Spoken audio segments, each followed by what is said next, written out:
Cabinet briefing के लिए केंद्रीय मंत्री अश्विनी वैष्णव। बड़े फैसले लिए गए उनकी किसानों के जीवन में एक बड़ा बदलाव आए, कई उस सीरीज में फैसले लिए गए। उसी सीरीज में आज एक नया कार्यक्रम अप्रूव हुआ है, प्रधानमंत्री धन धान्य कृषि योजना। दूसरा, एनटीपीसी को रिन्यूएबल एनर्जी में इन्वेस्टमेंट का एक बहुत बड़ा अधिकार दिया गया है। और तीसरा, एनएलसी नेवेली लिग्नाइट कॉर्पोरेशन, उनको भी रिन्यूएबल एनर्जी में इन्वेस्ट करने का बड़ा एक अधिकार दिया गया है। मैं इन तीनों फैसलों पे डिटेल में आऊंगा और डिटेल में आने से पहले डिटेल में जाने से पहले जो एक महत्वपूर्ण रेजोल्यूशन पास किया आज कैबिनेट में, उसको मैं आपके सामने पढ़ना चाहूंगा। आज यूनियन कैबिनेट ने हमारे स्पेस के बहुत बड़े अचीवमेंट पर एक प्रस्ताव पारित किया है। आईएसएस से ग्रुप कैप्टन शुभांशु शुक्ला की वापसी पर मंत्रिमंडल ने एक बड़ा संकल्प पारित किया है, वो मैं आपके सामने पढ़ना चाहूंगा। आज मंत्रिमंडल कई महत्वपूर्ण विषयों के साथ देश की एक महान उपलब्धि से जुड़ी देश की भावना को अभिव्यक्त कर रही है। 15 जुलाई को भारत की अनंत आकांक्षाओं का प्रतिनिधित्व करते हुए ग्रुप कैप्टन शुभांशु शुक्ला अंतरिक्ष यात्रा से सकुशल धरती पर लौटे हैं। ये समूचे देश के लिए गर्व, गौरव और उल्लास का अवसर है।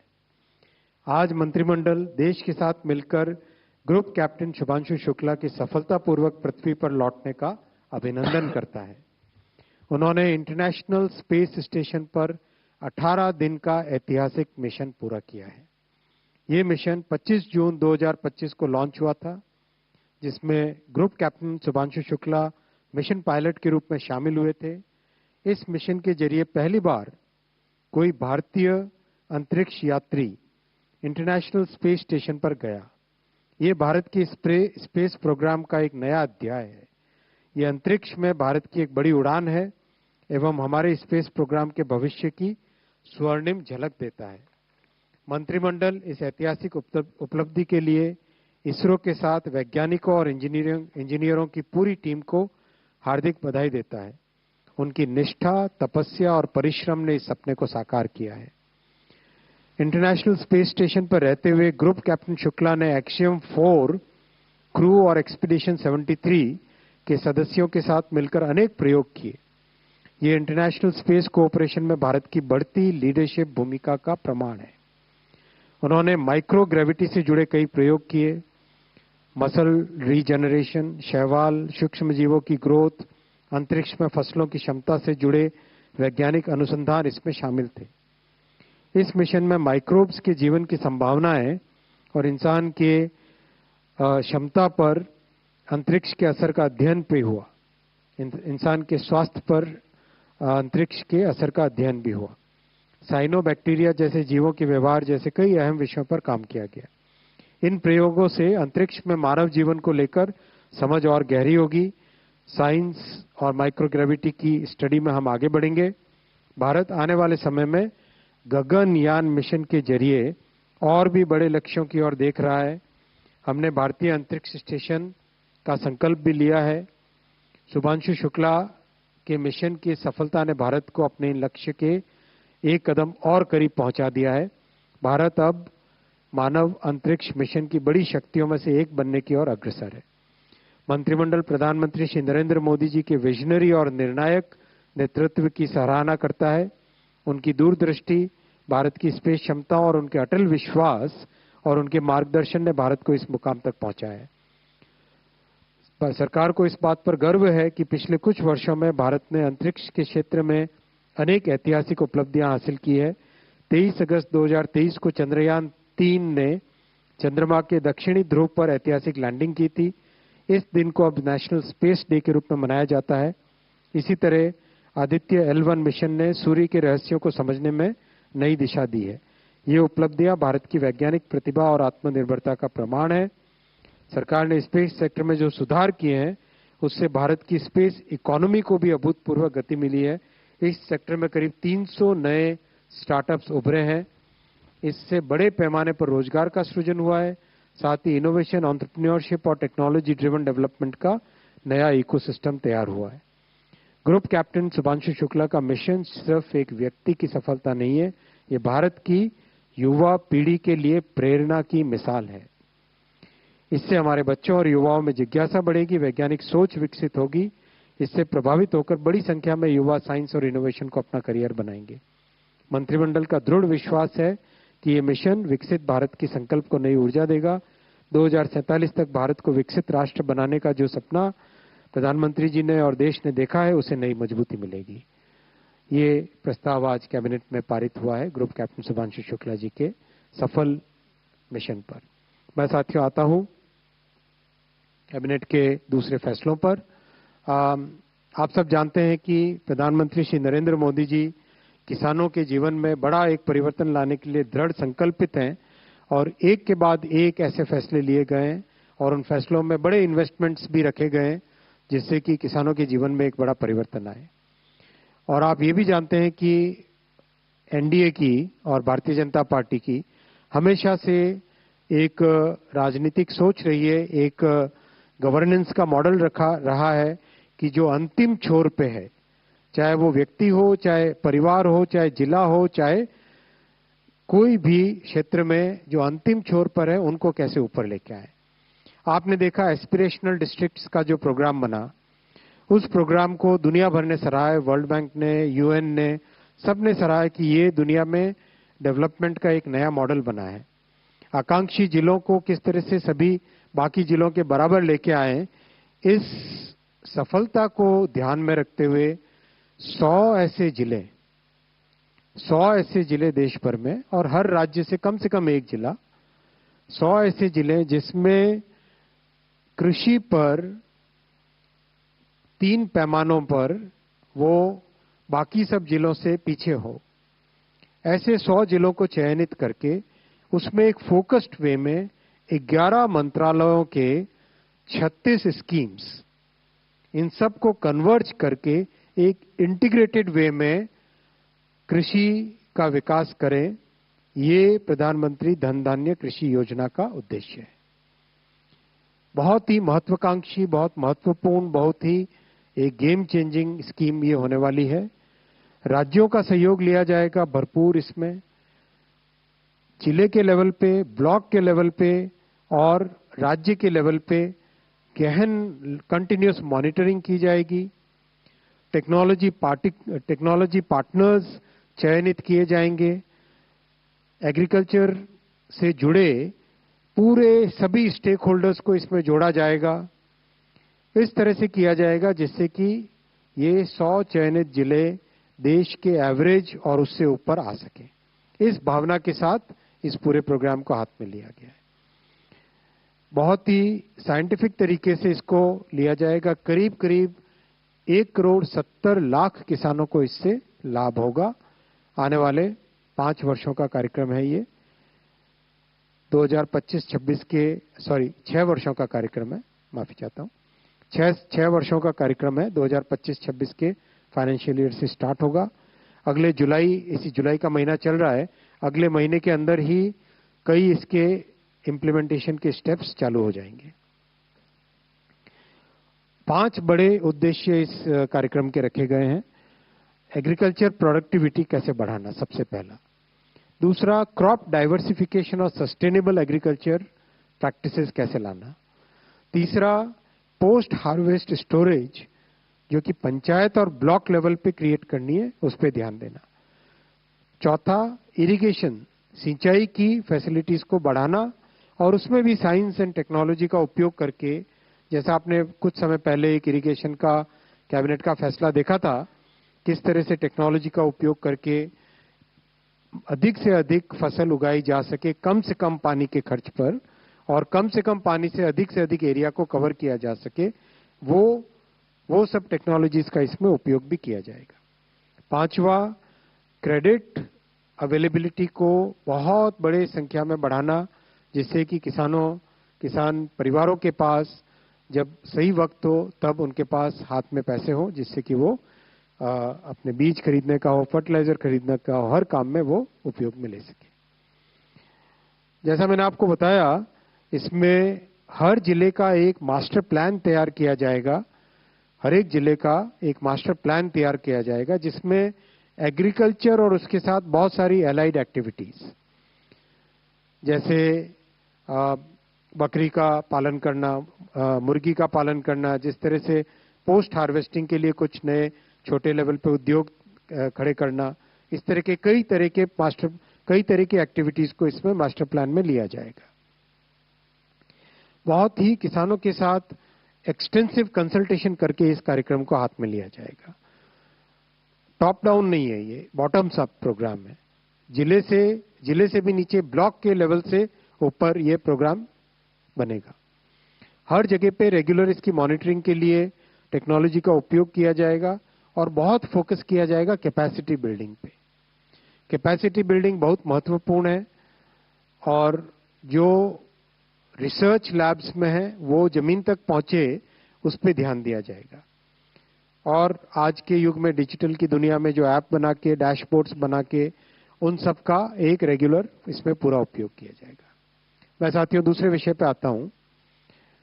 हम सब जानते हैं प्रधानमंत्री जी का जो कमिटमेंट है रिन्यूएबल एनर्जी की तरफ, ग्रीन एनर्जी की तरफ, वो कमिटमेंट दुनिया भर में सराहा गया है।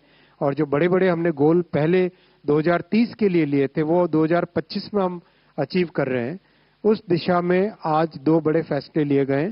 पहला फैसला है एनटीपीसी का। एनटीपीसी को 20,000 करोड़ रुपए तक का इन्वेस्टमेंट करने की छूट दी गई है रिन्यूएबल एनर्जी में। उनको एम्पावर किया गया है रिन्यूएबल एनर्जी में इन्वेस्टमेंट करने के लिए। एनटीपीसी की जो ग्रीन कैपेसिटी है 6 गीगावाट है अभी, इसको 26 गीगावाट करने का संकल्प इसमें है सम्मिलित, और 2032 तक 60 गीगावाट करने का इसमें टारगेट रखा गया है। और एनटीपीसी की बहुत एफिशिएंटली काम इसमें हो रहा है।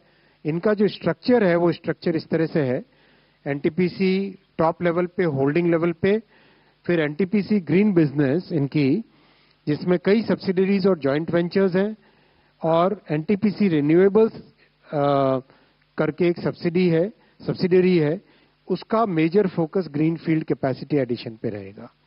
तो ये एक बहुत बड़ा महत्वपूर्ण फैसला है देश में ग्रीन एनर्जी को बढ़ाने के लिए। वैसा ही फैसला लिया गया नेवेली लिग्नाइट कॉर्पोरेशन के लिए 7,000 करोड़ रुपीस का इन्वेस्टमेंट का अप्रूवल किया गया है।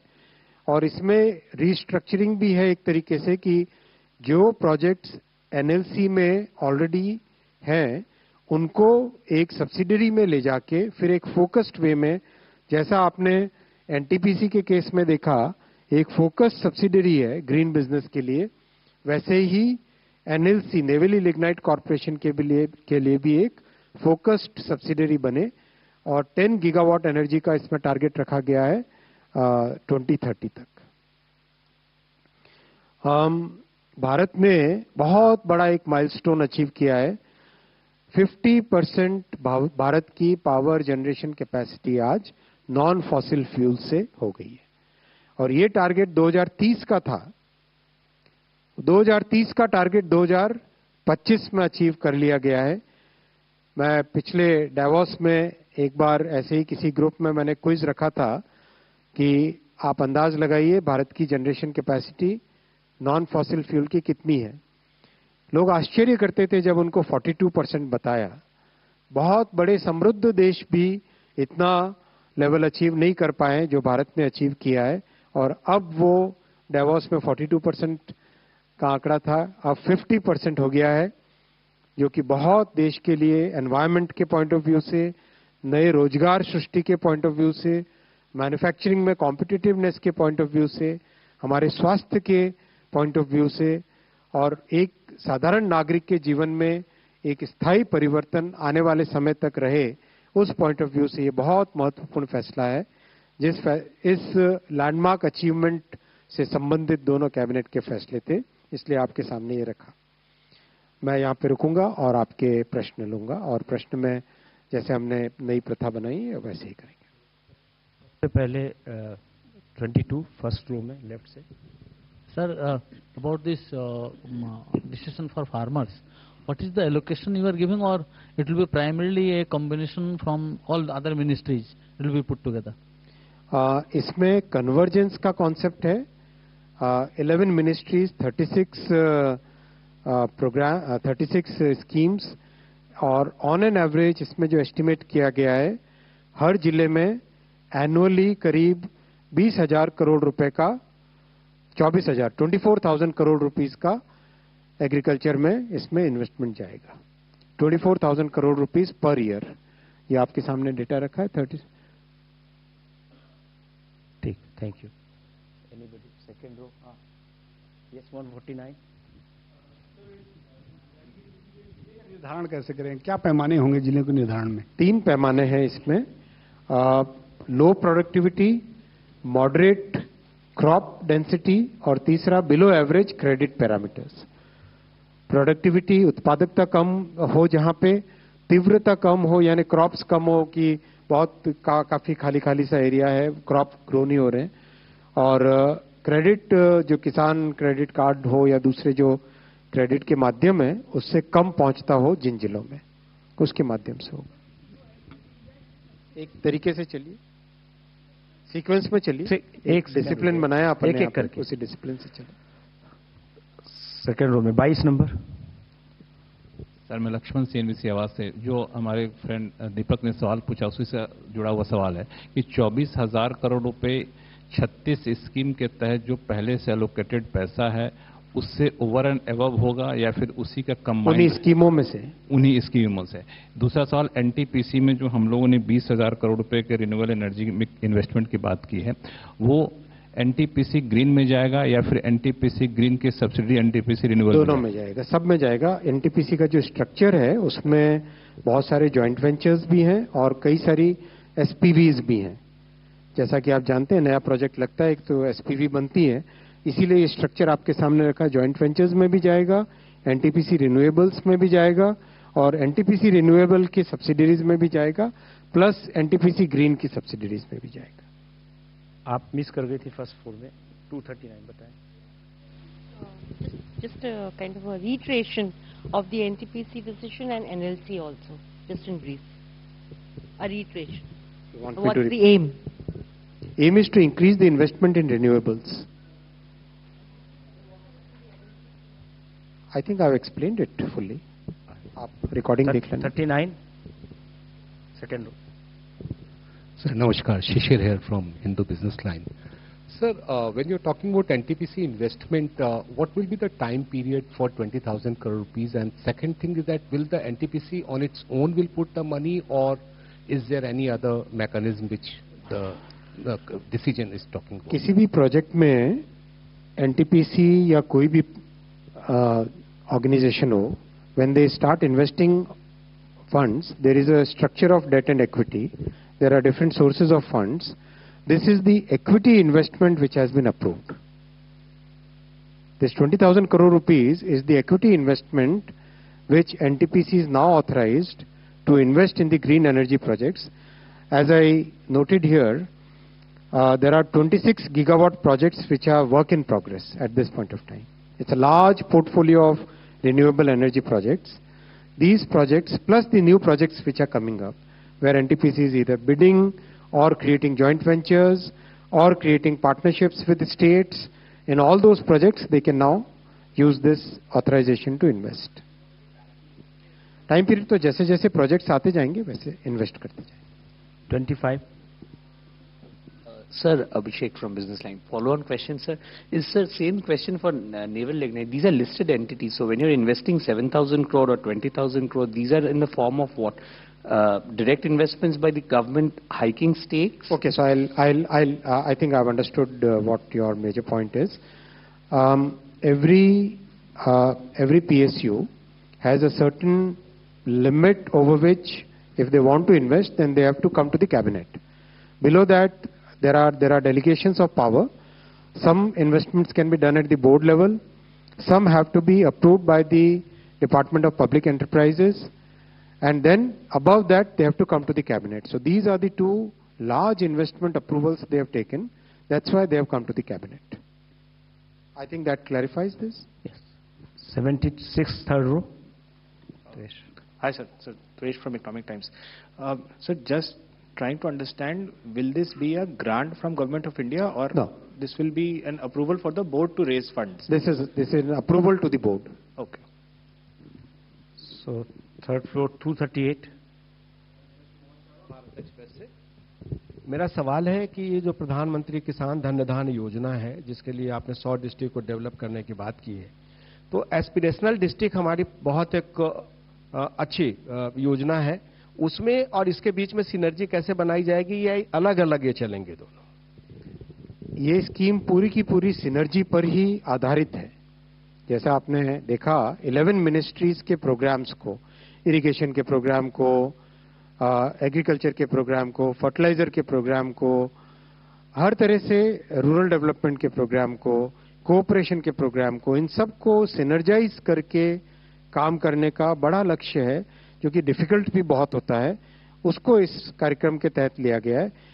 इसको जो इसमें 100 डिस्ट्रिक्ट का चुनाव होगा, जिस तरह से सिलेक्ट होंगे, जैसा आपने अभी पूछा था इधर, एक इंडिपेंडेंट मैकेनिज्म से इन 3 पैरामीटर्स पे देश की सारे जिलों की रैंकिंग होगी, और उसमें से जो जिन जिलों की सबसे ज्यादा जरूरत है, 100 ऐसे जिलों को इसमें निर्धारित करके इसमें लिया जाएगा। 11। सर, जैसा कि राज्यों की बड़ी भूमिका इसमें होगी, मधुरेंद्र मैं न्यूज नेशन से, किस तरह से स्टेट्स के साथ कोऑर्डिनेशन होगा? चूंकि 11 मंत्रालय हैं, उनको अपने अपने प्रोग्राम्स लगभग 35 प्रोग्राम्स जो है वो इम्प्लीमेंट करने हैं, 36 प्रोग्राम जो है कन्वर्जेंस के जरिए लाने हैं, तो स्टेट्स के साथ क्या कोऑर्डिनेशन होगा, उसके लिए क्या मैकेनिज्म तैयार किया गया? कृषि प्रैक्टिकली राज्य का विषय है हमारे संविधान के अनुसार, और राज्यों के साथ मिलकर ही कृषि के सारे कार्यक्रम अभी भी किए जाते हैं। आज भी एग्रीकल्चर के जितने भी स्कीम्स और प्रोग्राम्स हैं, राज्यों के साथ मिलकर ही उनका इम्प्लीमेंटेशन होता है, और इस पर्टिकुलर स्कीम में तो कोऑर्डिनेशन और भी ज्यादा इंटेंस रहेगा। कई तरीके से इसके इंस्टीट्यूशनल मैकेनिज्म्स बनाए गए हैं, जिस तरह से ये देखिए आपके सामने डिस्ट्रिक्ट लेवल पे, स्टेट लेवल पे, नेशनल लेवल पे टीम्स बनाई जाएंगी, एक्सटेंसिव यूज ऑफ टेक्नोलॉजी होगा, टेक्नोलॉजी पार्टनर्स बनेंगे, कंसल्टेशन के माध्यम से कंप्लीट इसका एक्शन प्लान बनेगा, तो बहुत ही इंटेंस इसमें रोल रहेगा स्टेट्स का। Third floor 165।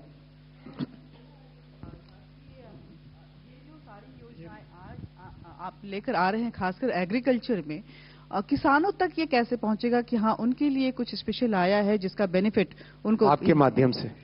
Thank you. दूसरा सर, एनटीपीसी को जो आपने ग्रीन रिन्यूएबल जो फ्रीडम दिया है, क्या उसमें जो छोटे इन्वेस्टर्स हैं, जो छोटी कंपनियां हैं, उनको भी फायदा पहुंचने वाला है? बिल्कुल, एक बड़ा प्रोजेक्ट आता तो उसके साथ जुड़े हुए कई छोटे और खासकर एमएसएमई से जुड़े बहुत सारे लोगों को इसका लाभ मिलता है।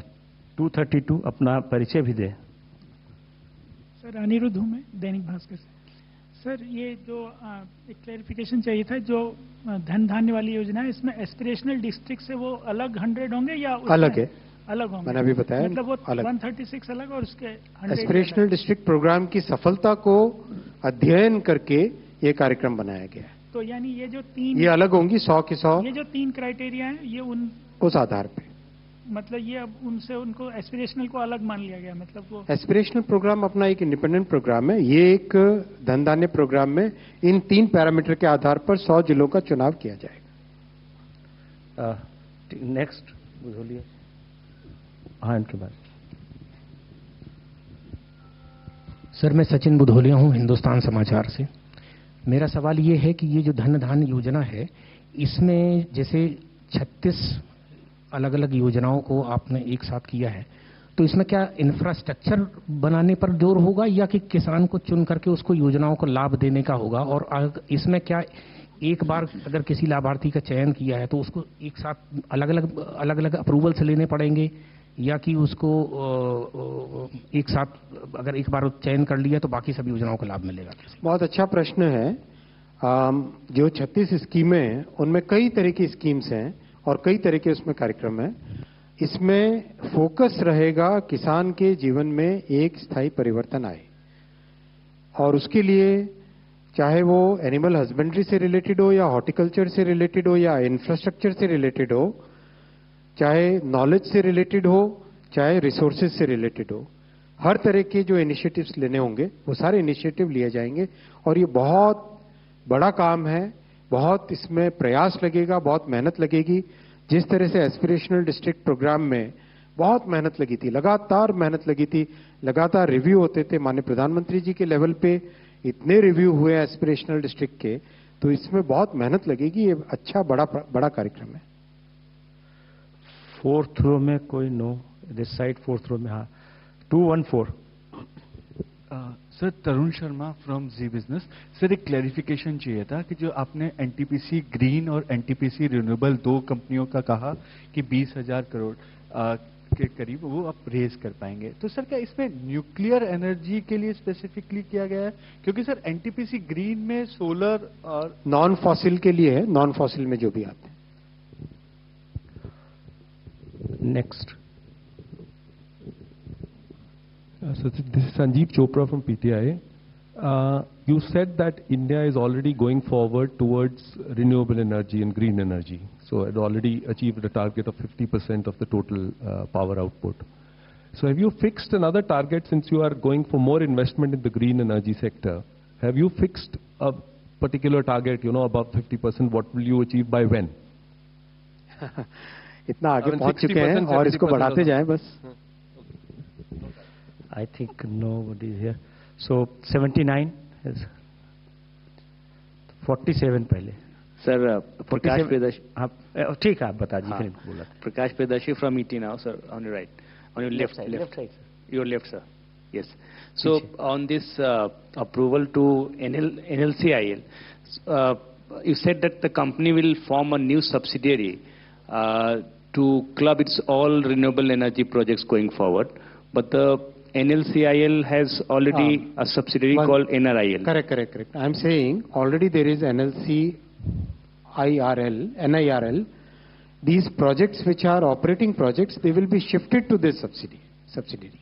Okay, so there will be a new subsidiary that will be formed. No, they will be all shifted to NIRL. Okay, thank you.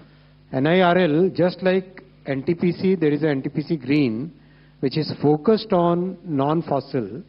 Similarly, NLC has NIRL. So many of the projects, the 7 projects which were operating assets, part of NLC, they will be shifted to NIRL.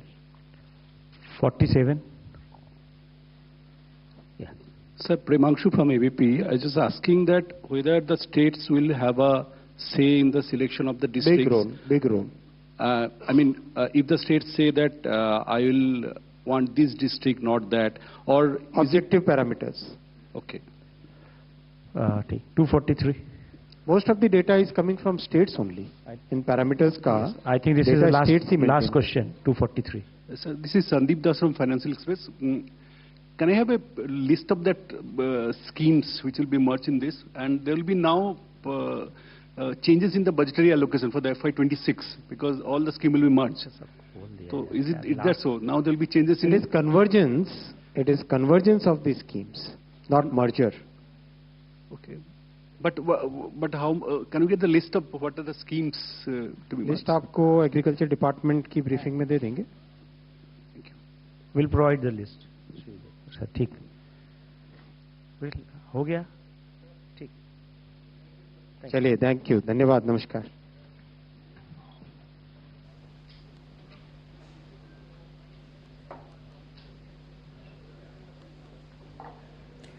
PM की अध्यक्षता में हुई cabinet की बैठक और cabinet की बैठक में जो निर्णय लिए गए उनको